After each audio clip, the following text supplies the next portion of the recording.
무너진 곳을 보수하는 축복받을 인격. 이사야 58장 9절에서 12절. 이사야 58장은 하나님께서 택한 자에게 완전한 축복을 주고자 하시되 어떠한 자가 되어야만 이 복을 받을 수 있다는 것을 정확히 가르쳤습니다. 하나님은 복의 근원인 동시에 복을 주고 싶어 하는 것이 하나님의 사랑입니다. 그러나 아무런 조건 없이 복을 준다는 것은 아닙니다. 하나님께서 가장 귀하게 쓰시는 사람은 무너진 곳을 다시 보수하는 종이라는 것을 본문에 가르쳤습니다. 이날까지의 우리 기독교는 몽학적 교훈의 역사를 했다고 말할 수 있습니다. 구약시대에도 몽학적 교훈을 하는 때가 있었고 경고의 나팔을 부는 선지 시대가 있었습니다. 구약 때의 몽학적 교훈은 모세 오경이니 없던 성전을 세웠고 없던 이스라엘 왕국을 세우게 된 것입니다. 그때에는 하나님께서 율법을 주신 그대로 그 법을 가르치는 일을 하였습니다. 그러므로 죄가 무엇이라는 것을 가르친 동시에 제사하는 법을 가르쳤고 성전 짓는 법을 가르쳐서 그 말씀대로 나라 헌법이 되었고 그 말씀대로 성전이 이루어졌고 그 말씀대로 제사를 드리는 제사장족이 생긴 것입니다. 그러나 이 시대가 지나서 선지 예언 시대라는 것은 무너진 곳을 다시 보수하는 것을 목적 두고 예언한 때였습니다.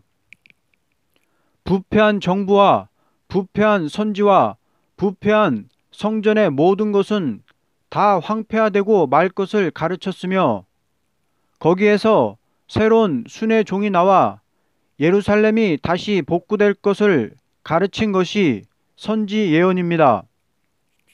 이와 같이 신약 시대에도 새로운 사람들이 중생을 받아 뭉쳐지는 단체를 교회 단체라는 것입니다. 이것은 구약 때의 몽학적 교훈이 되는 모세 오경의 가르친 말씀대로 이루어진 교회이니 예수 그리스도께서 십자가에 못 박혀 죽으시고 부활하신 것은 몽학적 교훈이 완성된 일이라고 봅니다. 그러므로 이날까지 기독교는 이스라엘 왕국의 몽학적 교훈이 신약 교회의 완전한 열매가 되는 교회로 이루어진 것입니다. 그리고 구약 시대에 경고의 예언의 말씀이 구약 말기에 증거가 나타난 것은 신약 종말에 완전한 열매가 될 것을 가르친 것입니다. 모세 오경의 몽학적 교훈이 지난 2000년간 신약 교회에 이루어졌고 구약 선지의 예언대로 예루살렘이 무너지고 다시 건축된다는 말씀은 신약 종말에 가서 교회가 심히 바벨화되고 부패하지만 초대교회로 완전히 다시 세워질 것을 예언한 것입니다. 그러므로 오늘 본문에서 무너진 곳을 다시 세울 종의 인격은 어떠한 것이냐는 것을 다음과 같이 증거합니다. 첫째, 버릴 것을 버려야 한다. 9절. 내가 부를 때에는 나 여호와가 응답하겠고 내가 부르짖을 때는 내가 여기 있다 하리라. 만일 내가 너희 중에서 멍에와 손가락질과 허망한 말을 제하여 버리고 멍에와 손가락질과 허망한 말을 제해 버려야 한다고 했습니다. 첫째는 무거운 멍에를 자기는 벗고 남에게 메우려 하는 것은 용납할 수 없다는 것입니다. 둘째는 남의 잘못을 볼 때 고쳐주려는 마음이 없고 손가락질하는 일은 용납할 수 없다는 것입니다. 셋째는 허망한 말로 남을 해치려는 것을 버려야 한다는 것입니다. 아무리 기도하고 하나님을 공경한다 하여도 이 세 가지가 있는 자는 도저히 응답을 줄 수가 없다는 것입니다. 우리는 축복을 받으려는 것도 마땅한 일이지만 버릴 것을 먼저 버려야 한다는 것입니다. 둘째, 괴로워하는 자의 마음을 만족해 하는 인격. 10절. 줄인 자에게 내 심정이 동하며 괴로워하는 자의 심정을 만족해 하면 내 빛이 흑암 중에서 떠올라 내 어둠이 낮과 같이 될 것이며, 9절과 같이 하나님께서 원치 않는 것, 즉 멍해와 손가락질과 허망한 말을 끊어버린 후에 마음 가운데 줄인 자를 불쌍히 보는 마음으로 괴로워하는 자의 마음을 만족해 하는 자가 된다면 어두움을 물리치고 나갈 수 있다는 것입니다. 줄인 자에게 내 심정이 동한다는 것은 만일 남의 줄인 사정을 보고도 그 마음이 움직이지 않는다는 것은 하나님의 사랑을 받은 양심이라고 하기는 어렵습니다. 우리는 남의 딱한 일을 볼 때 마음이 동하여 하나님을 향할 때 하나님은 그 심정을 보고 움직여 주시는 것입니다. 괴로워하는 자의 심정을 만족하게 해주는 것은 우리는 타인의 심정을 알아주는 것이 첫째 할 일입니다.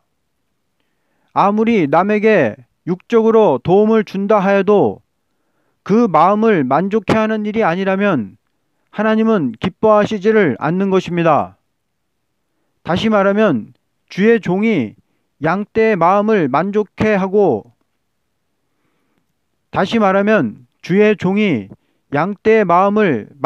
못하고 괴롭게 한다면 자동적으로 흑암이 올 것입니다.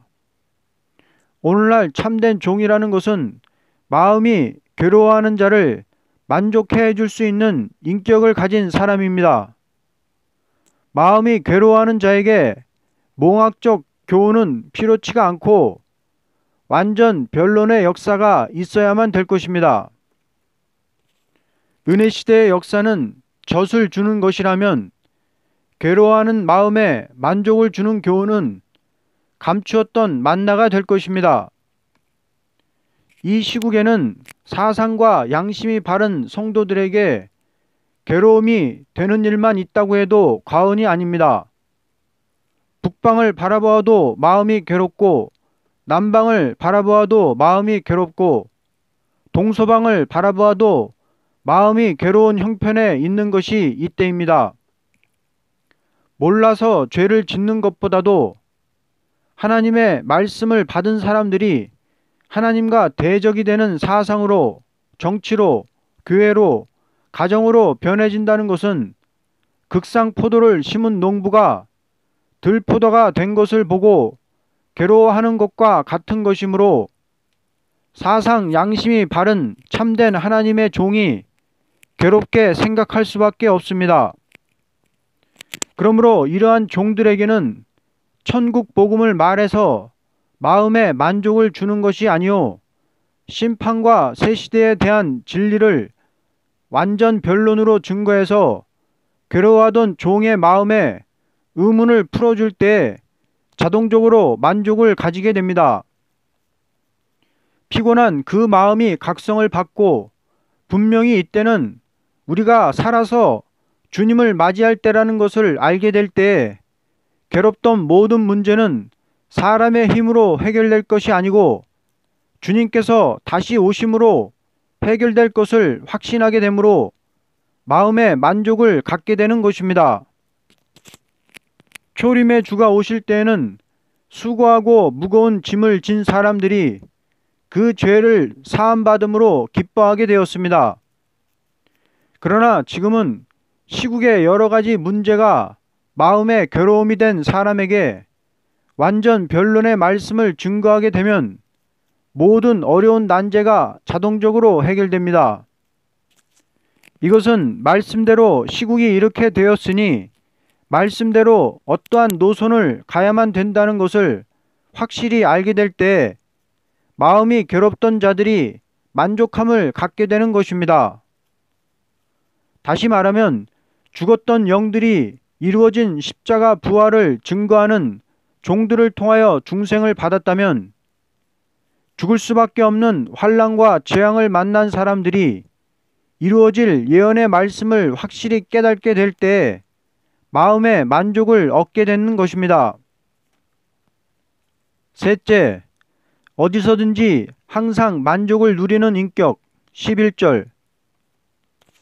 여호와가 너를 항상 인도하여 메마른 곳에서도 내 영혼을 만족하게 하며 내 뼈를 견고하게 하리니 너는 물된 동상 같겠고 물이 끊어지지 아니하는 샘 같을 것이라.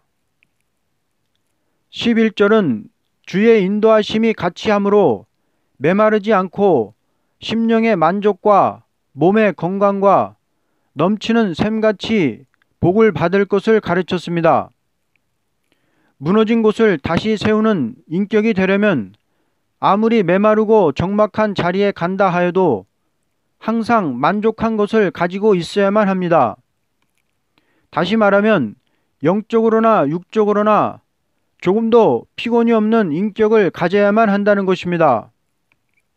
왜냐하면 영적으로나 육적으로나 괴로운 것이 남아있다면 자신부터 고쳐야 될 인격이니 무너진 곳을 다시 세우는 일을 할 수가 없다는 것입니다. 하나님께서 기독교 종말의 역사를 일으킬 종은 은혜시대보다도 더 만족한 것을 누리도록 하시는 것입니다. 은혜시대의 종인 바울은 겉사람은 날마다 후패하나 속사람은 새롭다고 하였지만 인간 종말에 남을 종이 될 사람은 내 뼈를 견고하게 해준다는 말씀대로 영이 소송함같이 몸도 아울러 소송함을 받는 역사가 있으므로 그 몸이 죽음을 맛보지 않고 무너진 곳을 다시 세우는 자가 되어 새 시대를 이루게 될 것입니다.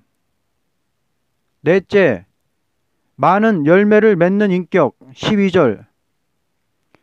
내게서 날 자들이 오래 황폐된 곳들을 다시 세울 것이며 너는 역대의 파괴된 기초를 쌓으리니 너를 일컬어 무너진 데를 보수하는 자라 할 것이며 길을 수축하여 거할 곳이 되게 하는 자라 하리라. 이 땅에서 가장 열매가 많은 인격을 가진 자는 새 시대로 많은 사람을 인도하는 사명자라고 봅니다. 주님이 지상 강림하는 날에 온 세계가 한 시간에 전멸되는 일이 있게 되어 황폐화되지만 하나님의 고치시는 역사로 에덴 동산보다도 더 좋은 세상을 만드시겠다고 하셨습니다. 따라서 그 아름다운 세상으로 대중을 인도한 사명자를 받들어 섬기는 곳이 천년 지상 왕국이고 그곳에서 주님과 같이 왕노릇하는 자들이 많은 열매를 맺은 사명자들입니다. 천국으로 인도하는 사명을 가진 자는 대중적인 구원을 일으키는 것이 아니고 개인적인 영혼 구원을 목적했습니다. 그러나 인간 종말에 새 시대를 이루는 종은 순식간에 새로운 왕국이 이루어지는 역사를 하게 됩니다. 이사야 66장 7절에서 9절에 시온은 진통을 하기 전에 해산하며 고통을 당하기 전에 나말을 낳았으니 이러한 일을 들은 자가 누구이며 이러한 일을 본 자가 누구이냐. 나라가 어찌 하루에 생기겠으며 민족이 어찌 한순간에 태어나겠느냐. 그러나 시온은 진통하는 즉시에 그 아들을 순산하였도다 라고 했습니다. 여기 나말을 낳았다는 것은 말씀의 대표적인 사람을 뜻했고 그 밖에 순산한다는 것은 대중적인 역사를 뜻한 것입니다. 아무리 시온이 고통을 당한다 하여도 오히려 그들을 들어서 남자다운 용사가 나게 하시는 동시에 새 시대를 이룰 자녀들을 순산시킨다는 것입니다.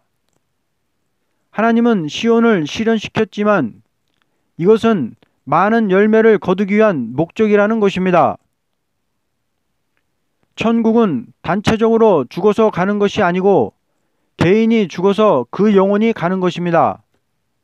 그러나 무너진 곳을 다시 보수하는 역사는 전 세계 인류가 전멸을 당하는 날에 단체적으로 보호를 받고 새 시대에 들어가게 되는 것입니다. 그러므로 내게서 날 자들이 오래 황폐된 곳들을 다시 세울 것이며 너는 역대 파괴된 기초를 쌓으리니 너를 일컬어 무너진 데를 보수하는 자라 할 것이며 뒤를 수축하여 거할 곳이 되게 하는 자라고 말씀하셨습니다. 가장 복 있는 자는 무너진 데를 다시 세우는 일을 하는 종이라고 보게 됩니다. 결론적으로 하나님의 축복이라는 것은 첫째는 11절에 여호와가 우리를 항상 인도하되 심령의 만족을 받게 하는 것입니다. 만일 모든 것이 잘 되는 것 같으나 영혼이 만족치 못하는 일이라면 이것은 하나님께로 오는 축복일 수 없습니다. 둘째는 11절에 뼈가 경고케 되는 것이니 이것은 소송의 은혜를 말하는 것입니다. 하나님의 축복은 피곤에 잠기는 것이 아니고 물이 끊어지지 않는 샘물같이 솟아오르는 일이 있으므로 육적으로 조금도 피곤이 없는 인격을 주신다는 것입니다. 셋째는 12절에 황폐한 곳을 다시 세우는 일입니다. 이것은 아름다운 새 시대를 가르친 것이니 완전한 축복이라는 것입니다. 하나님께서 축복받은 종을 통하여 아름다운 새 시대를 건설할 자를 일으키게 된 것을 완전한 축복이라 한 것입니다. 아무리 세상에서 화려한 생활이 있다 해도 이것은 황폐될 날이 올 것입니다. 사람이 무너뜨리는 일은 하기 쉬워도 무너진 곳을 다시 세우는 일은 참으로 어려운 일이며 귀한 일이라고 봅니다. 오늘날 심령 부흥회가 각 곳에서 열리고 있지만 이것은 완전한 역사라고 볼 수 없습니다. 우리는 진노의 날에 죽지 않고 남은 자가 되어서 새 시대를 이루는 것이 가장 큰 역사라고 봅니다. 아멘.